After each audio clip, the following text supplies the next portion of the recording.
My name is Suzannah Wistreich. I'm an incoming PhD student here in computer science at Stanford, and I did my undergraduate degree here as well. So I'm going to talk to you a little bit today about one of my research areas, which is tactile perception and how we can actually give robots a sense of touch. So robots today are being used in many diverse different applications, from these industrial factory settings to these more domestic spaces, especially recently, such as restaurants and even homes.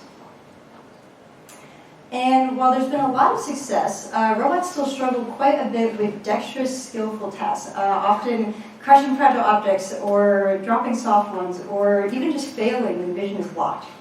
And with these failure cases being quite common still, it seems like vision alone is not enough to solve dexterous manipulation.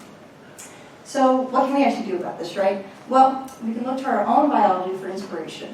I'm sure many of you have heard this before, but skin is actually the largest organ in the human body, which means that it's one of our most important interfaces between us and our outside world.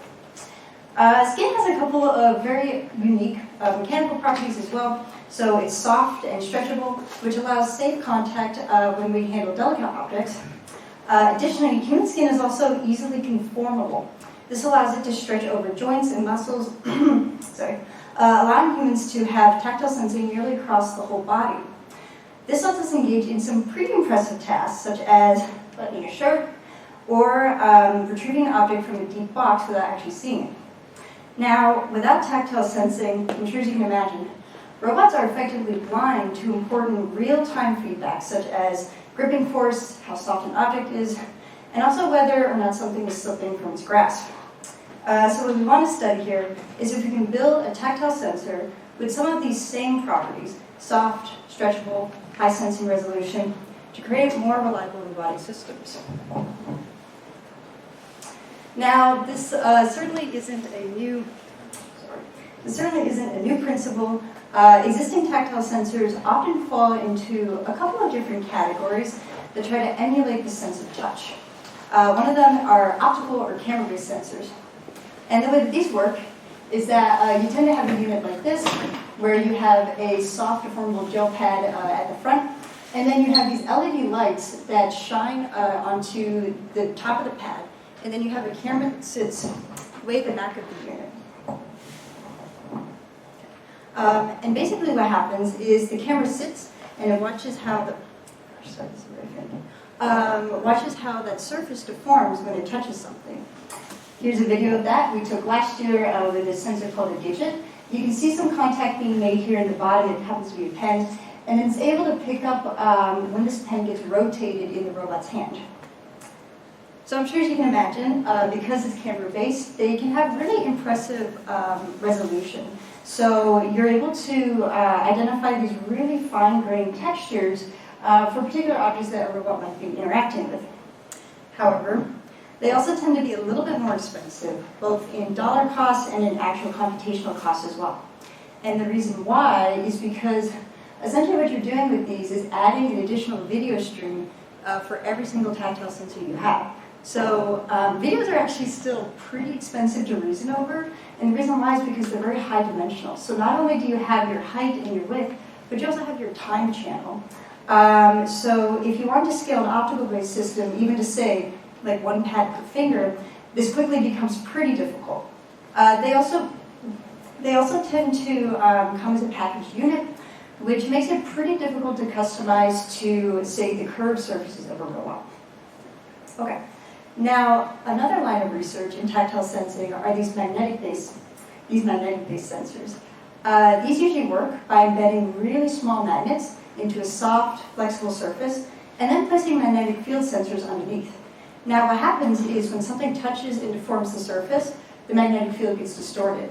And then by measuring how much that field changed, the sensor can actually detect the level of contact being made. Now, these sensors tend to be quite cost-effective. They're also very durable, but again, they're quite challenging to fix to complex geometries like a curved finger or an arm, a leg, etc. So it seems like there's a couple of really desirable properties that these tactile sensors can have. They can be soft, stretchable, conformable. You also have really high sensing resolution, both in a spatial sense and also in a force sense. So addressing some of these goals, we want to take a different approach, which is actually to use capacitive-based sensing. Sort of at a high level, this is like a little bit how your touch screen can identify where you're pressing and how much force. So inside a sensor like this, there's a couple of important layers. We have these ones here, two thin conductive electrode layers separated by a soft compressible material in the middle. That's like this grayish opaque part. And essentially what happens is when something presses on the surface, that soft layer gets slightly squished, bringing these two conductive plates together. And then this changes an electrical property called capacitance. And then by measuring that change, the sensor can tell both how much force is being applied and also where that contact is happening. Additionally, this results in a tactile sensor that's capable of resolving multiple forces simultaneously, just like how we do with our actual human skin. You might notice the inner electrode layer here has these vertical columns, and the outer electrode layer has these horizontal rows, and that is definitely by design. And what happens here is that the junctions of the horizontal and the vertical electrodes define where each point of contact is. So it's these junctions that can actually be read off and transformed into points of contact. Do you want me to stick with this? Or? Okay. That's very... Oh, and then I guess also just some fun terminology. We call these individual sensing units taxels, tactile pixels. So here's an example of what this robot skin actually looks like on a 5x12 taxel grid. You can see my collaborator here pressing the skin on the right side. And then what happens is that these individual points of contact are being activated. And again, we can read both the location and the magnitude of the force on these taxels. Okay. So now I'll show you a couple of applications of how these electronic skins can actually be used in robotics. This is some exciting work that we did last year where we were really interested in how our sensor's soft, flexible coverage and also high sensing resolution can actually help robots complete more challenging dexterous tasks. So this is a version of the sensor that we were using, which we call DexSkin, and I guess I showed it a couple of slides ago. But we decided to apply DexSkin onto a pair of rounded fingers, as shown here, on a robotic hand.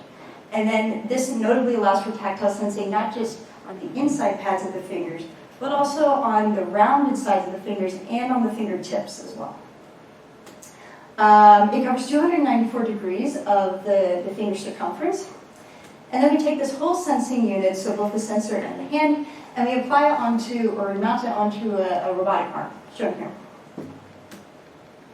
Here's some examples of what DexSkin's touch sensors actually look like on the robot. So you can see my collaborator again testing the sensor's two-point discrimination. This is highlighting how small these taxels actually are, allowing for very localized touch feedback on the order of several millimeters. Our sensor also has a very large force sensing range, so it's sensitive enough to be able to detect an object as light as the staple strip, which is just under 2 grams. But it's also robust enough to withstand over 1 kilogram of weight in the same spot. And one more video, just a couple of general touch points on coverage and resolution. So you can see my collaborator interfacing with the dome and then working the way down the body of the finger. So there's a lot of different ways that, that this type of sensor can actually be interacted with. Okay, now I showed you a little bit about how capacitive sensors work and what the readings can look like on a robot. But now actually, how can a robot use tactile sensing to learn these more complex tasks? One way is a method called imitation learning, where demonstrations are first collected by a human manually controlling the robot to complete a task. And then the robot learns to replicate these actions with those demonstrations. So during these demonstrations, we collect the tactile data from our sensors, you can see it mounted there, along with also vision on this camera. I'm not sure if you can see it, that's mounted kind of at the top of the robot arm. as well. Okay.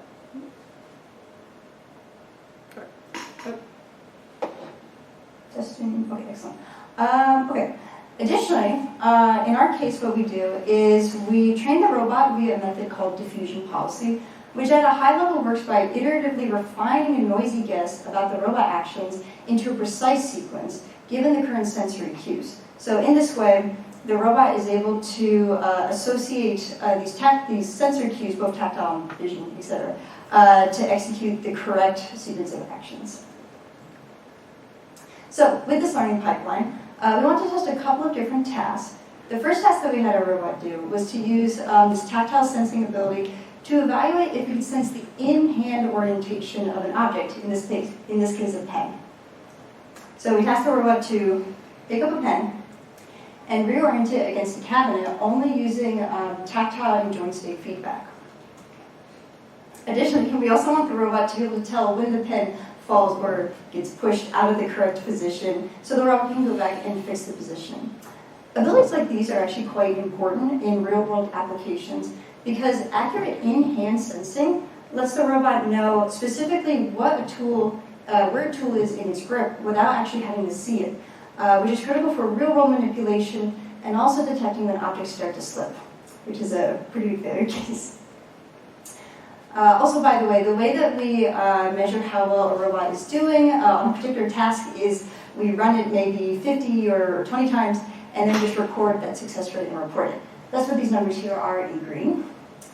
And what we find is without human disturbance, the robot can solve the task 19 out of 20 times with both with and without access to tactile readings, which is reasonable. But then under this perturbed setting, only the policy with full tactile information can successfully recover from these disturbances. Now, another nice property about our sensor is that it allows for touch readings on the sides of the fingers. And then we were interested in what new tasks can we actually do with that as well. As humans, we use the sides of our fingers actually in a lot of everyday tasks, such as removing batteries from remotes or flipping light switches. So we were kind of inspired by that to design this box packaging task. Now, we tasked the robot to secure the lid of this plastic container using a rubber band. However, the band could either be a new rubber band, intact, or a damaged band that will actually snap if used. And what we really want the robot to do here is leverage its tactile sensing to identify this damage, discard the band, and retrieve a backup if necessary. But at the same time, if this was an industrial setting, you wouldn't want to just erroneously waste extra bands if it's not really needed. Notably for this test, the band only makes contact with the outer sides of the finger, requiring a sense of touch in this region specifically to determine the band's status. Okay, so again, we test the robot's performance both with and without DexSkin tactile readings. So across new or damaged rubber bands, we find that the robot can consistently succeed at this particular task when given tactile feedback from our sensor. Notably, it's able to discard bands that are damaged with a pretty high accuracy and generally not waste any extra materials when it was unnecessary.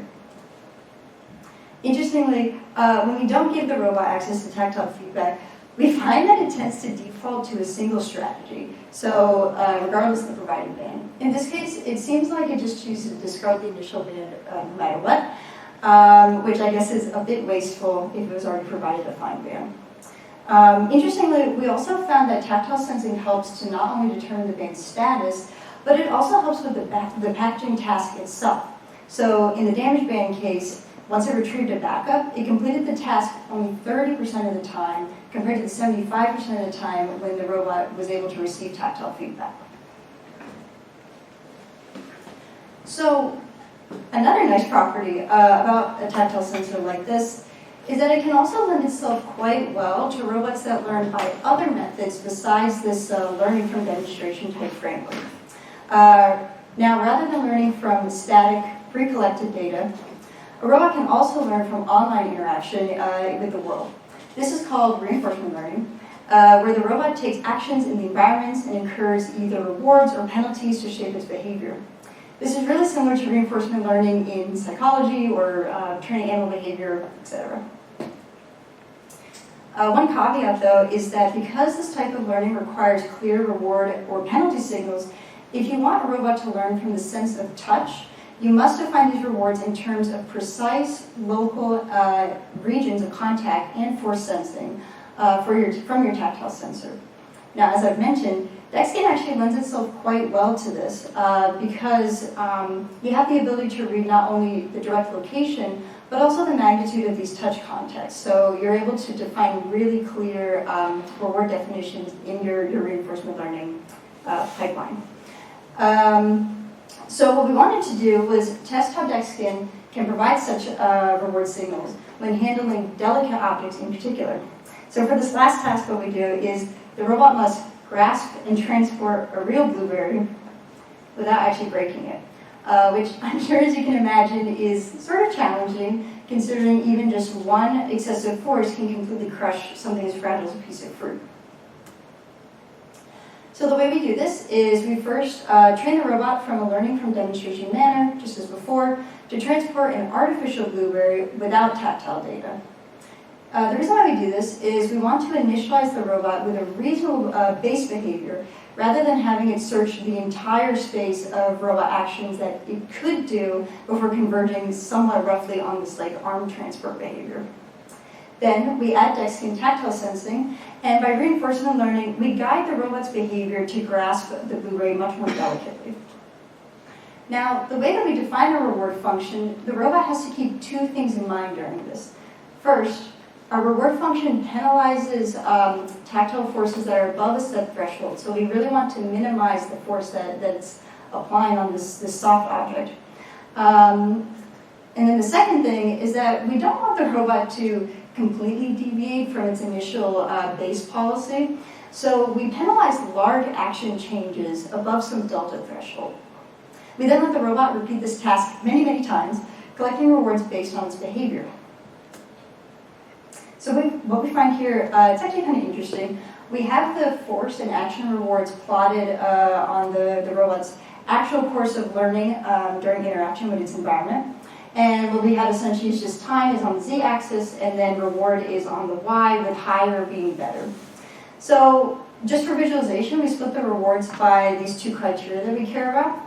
And we actually see an interesting trend where over time, the robot learns to minimize excessive forces, thereby maximizing the force reward, but it comes at a bit of a cost to the action reward here. So we kind of see it sort of taper off. So it's doing this trade-off where it's deviating a bit from the original actions to maximize this force reward. What does this mean as a whole? Essentially, it's indicating that the robot is learning to adjust its base behavior for gentler handling of the fruit, which is what we want. Qualitatively, what does this actually look like?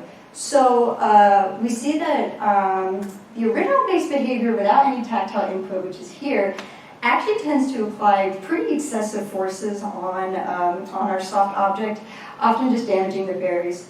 The similar thing happens when the robot just attempts to do a random correction without actually meaningful grounding and tactile feedback.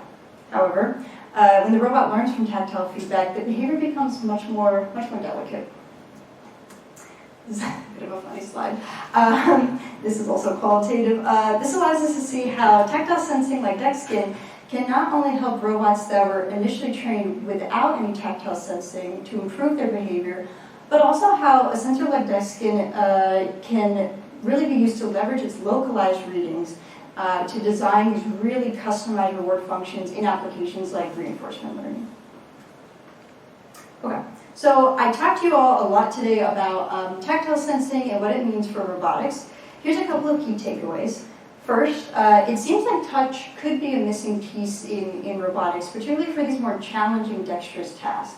Without tactile sensing, if you're just relying on vision and joint state feedback, robots are largely blind to very important information like gripping force, whether an object is slipping, etc. Things that we as humans actually really take for granted. Next, it seems like sensor design actually matters quite a bit here. So we have a couple of desirable properties. We want it to be soft, conformable, stretchable, yet also maintain a high force resolution and spatial resolution. And capacitive-based systems such as DexSkin seems to be a path forward on this. Now, we also have some validation that it seems like robots learning from touch works quite well. We're able to give these robots a sense of touch and then demonstrate that they can learn these more fine-grained actions with tactile cues and successfully complete a task where otherwise non-tactile models would fail. And finally, there's still a lot of very exciting work actually happening in this field. Today I showed you what can be done with a robot hand that just has 2 fingers.